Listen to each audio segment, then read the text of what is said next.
At-tayammum ou ablution sèche. Quand est-ce qu'une personne peut faire tayammum?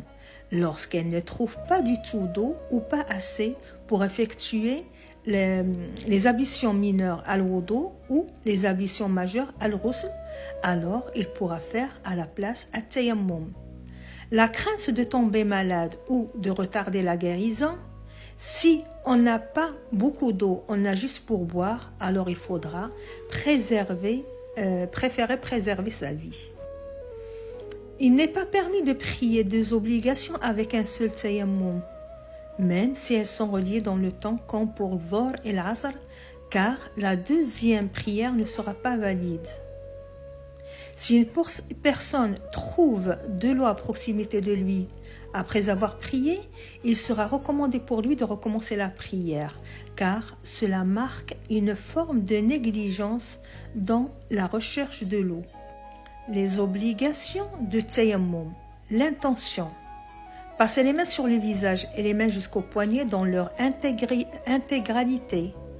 Utiliser de la terre pure, ce qui est meilleur, ou tout ce qui en est issu, tel que le sable, la pierre. L'ordre, at-tartib, qui consiste à commencer par le visage avant les mains, conformément au verset coranique et au hadith que rapporte Abu al-Bukhari Muslim selon Ammar ibn Yasir. Je me suis retrouvé en état de janaba et je n'avais pas d'eau, alors je me suis roulé dans le sable comme le fait l'animal, puis j'ai mentionné cela au prophète sallallahu alayhi wa sallam qui me répondit: il te suffit de faire ainsi avec tes mains. Puis il frappa le sol de ses mains et souffla dans ses mains et ensuite il frotta son visage et ses mains. Si une personne inverse, il est bien qu'il recommence dans l'ordre avant de prier.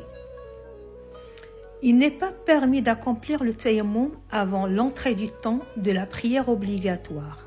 Les annulations de tayammum, tout ce qui annule les ablutions.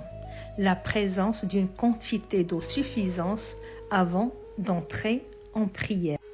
En revanche, si l'on trouve de l'eau pendant ou après la prière, celle-ci ne s'annulera pas, sauf si l'on a oublié qu'on avait de l'eau et qu'on s'en rappelle pendant la prière, conformément au hadith que rapporte Abu Daoud, selon Abu Saïd, radiyallahu anhu. Il a dit: 2 hommes partirent en voyage, et lorsqu'il vint le temps de la prière, ils se retrouvèrent sans eau. C'est ainsi qu'ils accomplirent le tayammum. Ensuite, ils trouvèrent de l'eau après. L'un d'eux recommença alors les ablutions et la prière, et l'autre ne recommença pas.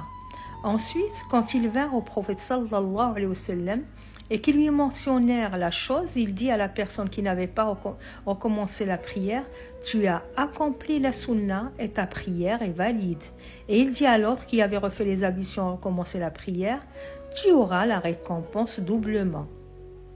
Le fait de laisser un long intervalle de temps entre le tayammum et la prière.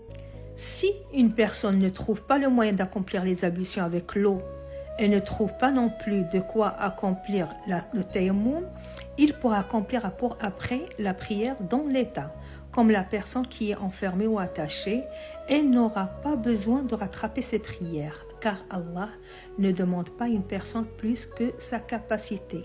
La yukallifu Allahu nafsan illa wus'aha. La présence d'eau a 3 conditions. Trouver l'eau avant de commencer la prière, donc obligation de faire les ablutions avec l'eau. Si on trouve l'eau après avoir fait la prière faite avec tayammum est valide. Si on trouve l'eau pendant qu'on fait la prière, alors il faut sortir de la prière pour faire les ablutions, car la condition de tayammum, qui est l'absence d'eau, n'existe plus.